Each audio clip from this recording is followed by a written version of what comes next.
ரூபாய், இந்த தேர்தல்ல 2000 ரூபாய். அப்ப ஒவ்வொரு தேர்தலையும் அவன் என்ன செய்யறான் அப்படின்னா நம்மளுடைய மக்கள் எவ்வளவு அடிமையா இருக்கிறான் அப்படிங்கறத சோதிச்சு பாக்குறான். நாம எவ்வளவு அடிமையா இருக்கிறோம் அப்படிங்கறத நம்ம காமிக்கிறதுக்காக இந்த தேர்தலை சந்திச்சிட்டு இருக்கிறோம். ஆனா இளைஞர்கள் நல்லா சிந்திச்சு உங்களுடைய வாக்குகளை செலுத்துங்க. ஏன்னா நீங்க போடுற வாக்குகள் உங்களுக்காக வாழ்க்கையை மட்டும் தீர்மானிப்பதல்ல, எதிர்கால பிள்ளைகளின் தலைமுறையும் தலையெழுத்தையும் தீர்மானிக்கிற வாக்காக மாற்றுங்கள். இப்ப அண்ணன் பேசினாங்க இந்த மாதிரி நீர்நிலைகள் மதகுகள் சரியில்லை அப்படின்னு.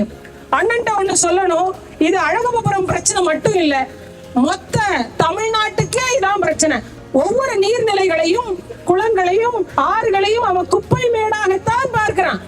எந்தெந்த இடம் காலியா இருக்கோ அந்தந்த இடத்துல எல்லாம் குப்பையில் கொண்டு நிரப்புறார்கள். ஏன்னா நம்ம தான் அடிமையாச்சே. நம்மளுடைய வாக்குகளை விற்றோமே ஆனால் நம்மளுக்கு அடிமைகளுக்கு உரிமை கிடையாது. குளங்கள் என்னானால் நமக்கு என்ன, ஆறுகள் என்னானால் நமக்கு என்ன, கல்வி கூடங்கள் கஞ்சா கூடங்களால் மாறினா நமக்கு என்ன. அரசியல் தெளிவு நம்மளுடைய கன்னியாகுமரி மாவட்ட குறிப்பா இளைஞர்களுக்கு வேணும். அட்லீஸ்ட் நம்ம படிச்ச மாவட்டம்னு வெளியில பீத்துக்கிட்டு பெருமையா பேசிட்டு இருக்கோம் அப்படின்னா நம்மளுடைய செயல்பாடுகள் அப்படி இருக்கணும்.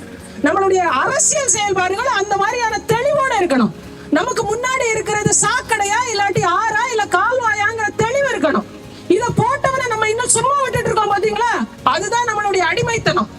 இதே இது நம்ம வீட்டுல ஒருத்தன் கச்சடாவை கொண்டு போட்டா நம்ம சும்மா விடுவோமா? விட மாட்டோம். ஏன்னா அது நம்ம வீடு. என்னைக்கு இது நம்ம ஊரு நம்ம நினைப்போமோ நம்மளுடைய அரசியல் நிலைப்பாடுகள் மாறும். இந்த முறை உங்களுடைய வாக்குகளை யோசிக்காம விவசாய சின்னத்துக்கு தாங்க. உங்களுக்காக நாங்க யோசிக்கிறோம், இந்த நாட்டு மக்களுக்காக. நன்றி, வணக்கம். நாம் தமிழர்.